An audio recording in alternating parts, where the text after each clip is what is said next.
ondemand.com.ar.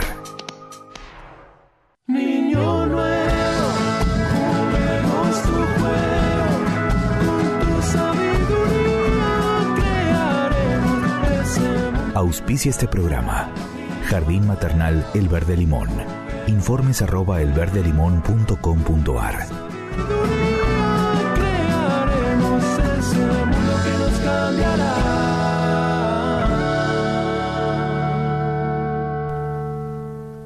Bueno, buenas tardes a todos. Estamos otra vez acá en Mantra. Con un programa de lujo. ¿La Salle? Muy bien, gracias. Buenas tardes. Me alegro. Bueno, nos encontramos otra vez y a ver, ¿qué novedades tenés, Salle? Bueno, hoy tengo para contar que el 25 de agosto va a haber una capacitación de Pedagogía 3000, Educación Emocional para Educadores, herramientas vivenciales de trabajo interno para profundizar el desarrollo personal, conexión con uno mismo y gestión de nuestras emociones. Va a tener lugar el 25 de agosto de 9 a 18 horas en el Jardín El Verde Limón. Facilitan Carolina Gemián y Mariela López. Y para contacto pueden hablar al número 11 5600 2882. Buenísimo, sí. La verdad es que, participé del primer módulo de esta capacitación divina. Está dirigido a padres y a docentes y la verdad es que en particular todos los docentes que se puedan tomar el tiempo para asumir esta capacitación es hermosa, es vivencial, obviamente tiene un marco teórico la Pedagogía 3000 que la sostiene y la verdad es que estas experiencias en los profesorados hoy todavía no se enseñan, así que los invito a todos. Seguimos en el espacio que tenemos acá en Educación del Futuro. Como en todas las visitas anteriores, le pusimos la mirada a nuestro niño nuevo, como lo llamamos desde este programa. Y en esta oportunidad, y también dadas las inquietudes que me tocan en el jardín y de que algunas familias tienen, ya sea cuando los niños están escolarizados en el jardín, en sala de 4, 5, y después ni que hablar cuando pasan a la primaria, vinculada a estas inquietudes, a lo que tiene que ver con el habla, lo que tiene que ver con el lenguaje.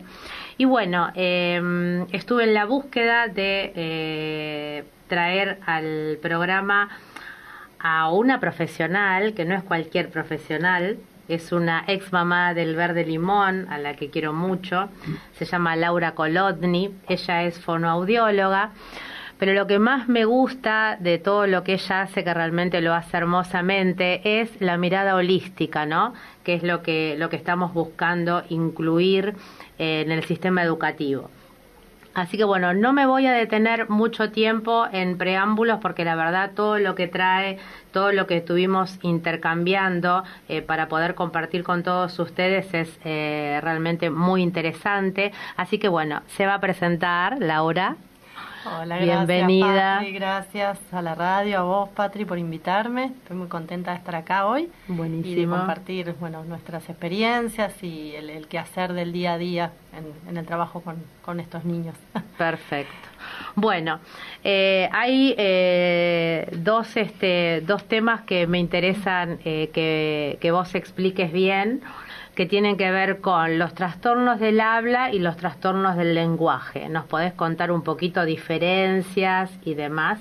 Bien, esa es una diferencia que es bastante común de confundir y las derivaciones en general vienen con bastante confusión. Entendemos por habla a toda dificultad que tenga que ver con la posibilidad muscular de producir el lenguaje, o sea, la capacidad de hablar a nivel muscular, de los órganos articulatorios, de la lengua, de los labios, de la respiración, de la mordida, de todo el desarrollo facial y oral. Todas las dificultades que tengan que ver con lo ortodóntico, con la respiración y con la postura muscular, da lugar a trastornos que tienen que ver con el habla, o sea, trastornos fonéticos de las propiedades físicas, acústicas y musculares del lenguaje, ¿sí? Del habla. Entonces da lugar a dificultades como, por ejemplo, un rotacismo, que es una R que está mal pronunciada, o una S, o otras letras que por ahí no salen y son sustituidas por otras. Pero siempre la causa es lo que llamamos miofuncional, que tiene que ver lo mío con lo muscular. Mío viene de músculo, y funcional de la funcionalidad de los órganos articulatorios. Esto difiere completamente de lo que es un trastorno del lenguaje. Para eso tenemos que entender qué es el lenguaje. El lenguaje es una función cerebral superior, como es la atención, la memoria, la capacidad cognitiva, el cálculo, la matemática. Como muchas funciones superiores con las que venimos dotados, está el lenguaje. El lenguaje es quien también va a posibilitar el pensamiento y un montón de capacidades cognitivas del ser. Sí. Entonces, el lenguaje como función superior tiene un desarrollo que generalmente se da de igual manera en todos los niños, con parámetros que están establecidos. Difieren en tiempo, en la adquisición en cuanto al tiempo, pero la forma, el tipo de errores, entre comillas, que comete un niño para llegar a la forma del adulto, siempre son las mismas y tienen un desarrollo. Cuando hay un retraso en esta adquisición del lenguaje, o que está adquirido de manera también desviada, que no sigue estos patrones, ahí estamos hablando de una cuestión lingüística del lenguaje, que no tiene nada que ver con las dificultades articulatorias. También pueden coexistir los dos trastornos, pero son diferentes, y lo importante de saber cuál es la causa es a futuro el tratamiento, porque si un niño tiene una dificultad fonológica, que cambia un sonido por otro, por cuestiones lingüísticas, o sea, del lenguaje, la rehabilitación, por más que yo haga repetir y haga ejercicios musculares y demás, con un espejo, subir la lengua, bajar, no le va a servir. Entonces es una pérdida de tiempo y es frustrante, porque en realidad la dificultad tiene que ver con el desarrollo del lenguaje, con el procesamiento auditivo de lo que escucha, no que no escucha, sino que cómo procesa aquello que escucha, si es lenguaje, si es un sonido en la naturaleza, si es lenguaje, si entiende de qué fonema estamos hablando, de que ese fonema forma parte de una palabra, esa palabra de una oración. Y así. Y la pregunta que hacen todos los papás es ¿cuándo empiezan a hablar? ¿Cuándo? A ver. ¿Cuándo? Hay muchos papás que dicen, no, dijo mamá a los 8 meses, a los 7 meses, a los 6 meses. Bueno, en realidad a los 6 meses, 7, lo que aparece es el balbuceo. El balbuceo es parte del lenguaje, ¿no? Todavía no constituye una palabra en sí, pero en realidad el lenguaje comienza en el nacimiento, con las primeras expresiones orgánicas de necesidades, de llanto, de sonrisa. Ahí empieza lo que es el protolenguaje, ¿sí? A los 5 o 6 meses empieza el balbuceo, después ese balbuceo va tomando ya la forma fonemática, al principio es más desdibujado. Y podemos hablar de un comienzo, sí, de palabras entre los 10 meses, 12 meses, un poquito más. La palabra empieza con un monosílabo, que lo llamamos monosílabo intencional, porque es una sílaba como ma o pa, que tiene una intención, puede ser hasta una frase, puede decir mamá, quiero la palabra cosa. Frase. Claro, y tiene una intención. En realidad hablamos de palabra cuando hay una intención, y la palabra siempre está ligada a la comunicación, si no seríamos seres que hablan sin un sentido. Siempre lo importante es entender que el lenguaje, la primera función es la comunicación, es el deseo de comunicar algo, una necesidad, el contacto por el otro. También a la hora de reeducar el lenguaje no hay que perder de vista que su función es comunicar, siempre desde ahí, si no es una rehabilitación como mecánica. Y ahí durante el periodo simbólico es cuando tiene mayor protagonismo, ¿no? Sí, o sea, de la palabra pasamos a lo que es la palabra frase, que por ahí una dice brum, brum, que quiere decir auto. Y en realidad es que está contando que el papá está estacionando y que ya llega papá. O que quiero ir a dar una vuelta, tiene un simbolismo. Y a partir de los 2 años ya empieza a aparecer las frases, un vocabulario mucho más rico. Podemos decir que al 1 año y medio empieza como ese dispositivo para la lengua materna, en donde se empiezan a desarrollar muchas palabras, y coincide, no casualmente, con el despliegue del juego simbólico, que también se da al 1 año y medio, a los 2 años, y que también tiene como etapas cada vez más complejas.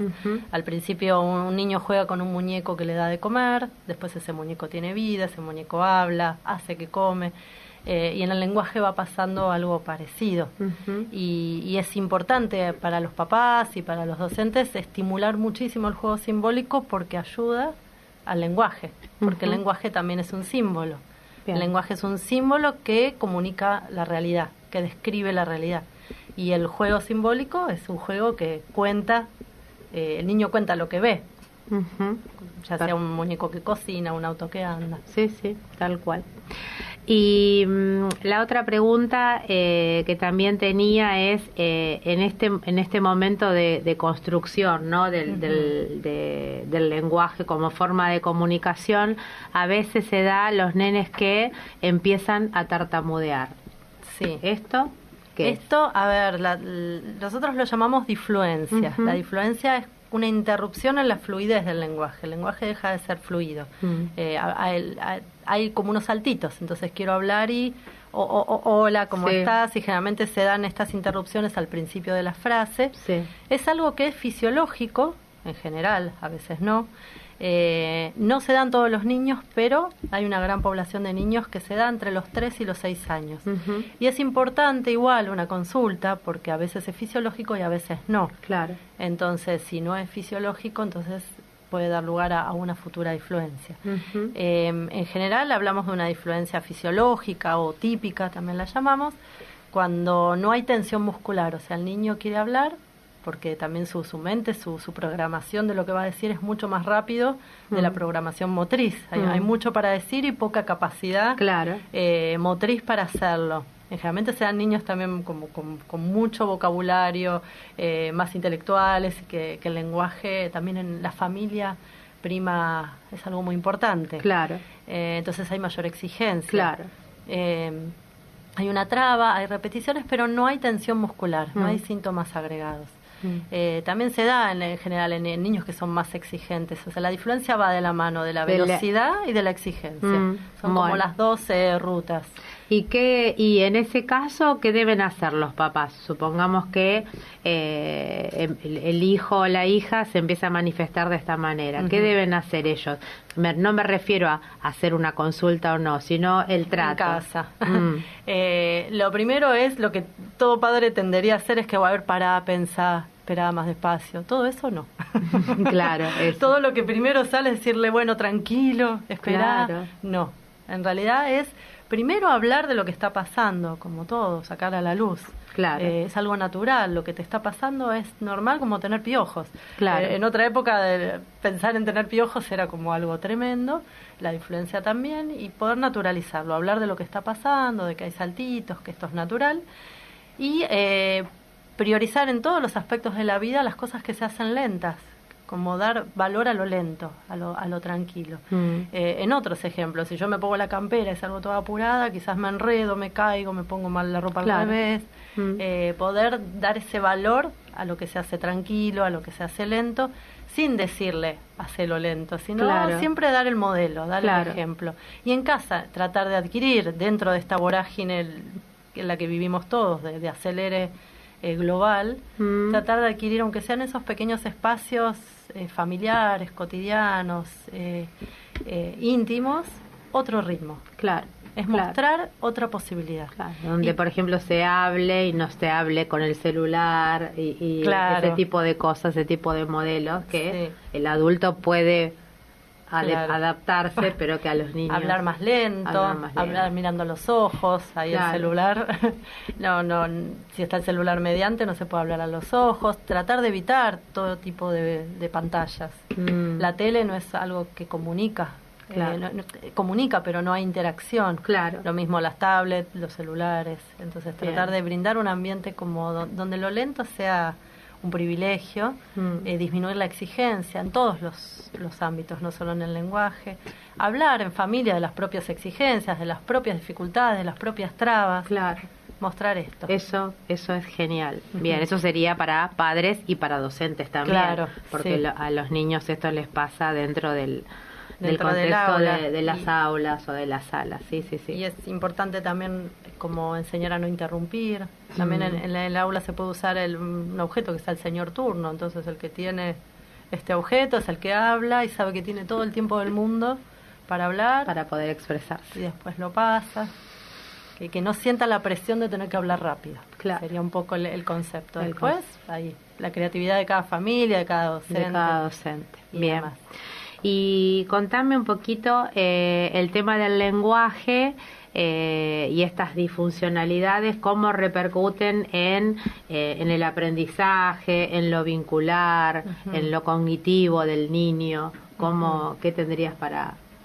Sí, cualquier dificultad de lenguaje, tanto de habla como de retraso del lenguaje, tiene una impronta en lo cognitivo a futuro, porque el lenguaje da lugar al pensamiento. Nosotros cuando pensamos, en nuestro rumiar cotidiano, pensamos con palabras, por lo general. Podemos tener imágenes, pero en general es el lenguaje el que opera para que podamos pensar. En niños más chiquitos con desfasajes que todavía no pueden hablar o que no se les entienden, que tienen muchos trastornos fonológicos, que es que confunden un fonema por otro, entonces el habla no se entiende, también trae dificultades de conducta. Hay muchos chicos que pegan, que muerden, que rompen, que se enojan en el jardín y que una vez que empiezan a hablar, esto desaparece. Hay muchísimos casos, por lo menos en mi experiencia clínica de muchos años, decir, bueno, ahora se calmó. También hay otros que no, que bueno, pasan otras cosas, no es que esto es así en matemático, pero la imposibilidad de comunicarse trae enojo y frustración. Yo siempre doy el ejemplo a los papás como para que puedan empatizar cuando uno viaja a otro país y no puede hablar el idioma. Tal cual. Y lo frustrado que se siente, a mí que me gusta hablar mucho y si me cuesta un idioma y comunicarme y no puedo, o no me entienden o te mandan a otra dirección porque no te entendieron. Entonces nosotros somos adultos y al principio lo manejamos. Pero en un niño eso es muy difícil de manejar. Cuando los nenes, sobre todo yendo al contexto del jardín, los deambuladores, es algo que yo siempre le digo a los papás: imagínense el mundo sin poder comunicar, o que te interpreten otra cosa de lo que vos querés decir, ¿no? Claro, que nadie entienda. Muy frustrante, ¿sí? Y tienen pocas herramientas ellos para transmitir esa frustración, ¿sí? Así que, bueno... Y también en cuanto a lo cognitivo y el aprendizaje de la lectoescritura, tengamos en cuenta que el código oral se termina de adquirir a eso a los 5 años. Entonces hay como un bache de 1 año de apropiar el código oral de todo el desarrollo de los fonemas, para recién después de 1 año de interiorizar el código oral poder volcarlo a transcribirlo del oral a lo escrito. Entonces hay chicos que por ahí tienen 7, 8 años que todavía no terminaron de desarrollar lo fonológico, entonces no tuvieron ese tiempo de apropiación y están aprendiendo a la par del desarrollo escrito. Entonces van a aparecer dificultades que en realidad son secuelares a lo lingüístico. También hay que atenderlas, pero es importante ver de dónde vienen. Que vienen de ahí. Y los métodos de cómo se enseña. Eso sería otro capítulo que a veces es tan contrastante, ¿no? La vida del jardín, de una forma, llegar a primer grado y también con ciertas exigencias de no tener en cuenta las particularidades. Que eso es muy común. Es con lo que nos encontramos a diario, tanto terapeutas como papás y demás.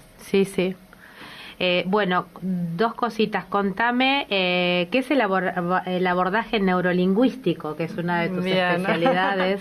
Yo, utilizo este abordaje, que es un modelo teórico, y esto a mí me parece muy importante aclararlo, porque ahora está como de moda derivar al neurolingüista, y no existen los neurolingüistas, no hay una especialidad, un posgrado, un título de neurolingüista, es simplemente un modelo, como si en psicología, no sé, alguien haga una terapia de orientación freudiana, de orientación lacaniana, transpersonal, junguiana, En fonodiología hay distintos modelos, el neurolingüístico y el neurofisiológico, que venía de la raíz de Ascuaga y otros maestros. Dentro de la neurolingüística, los grandes maestros que nosotros seguimos son de España, y no es más que un modelo que a mí en lo personal me resuena, me sirve muchísimo para trabajar, porque creo que va como al fondo a poder desmenuzar de un trastorno lingüístico, llegar como a la raíz y a trabajar puntualmente ese punto.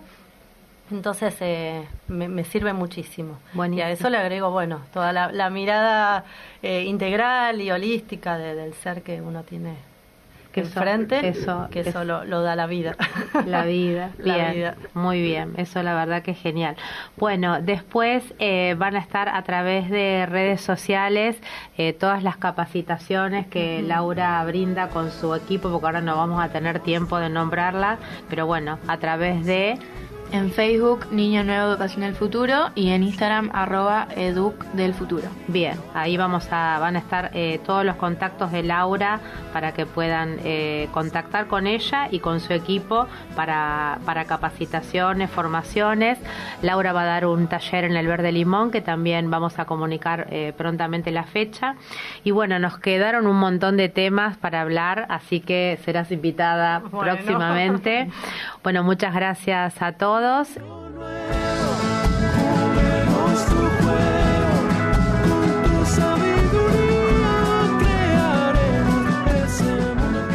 Auspició este programa Jardín Maternal El Verde Limón. Informes @elverdelimon.com.ar.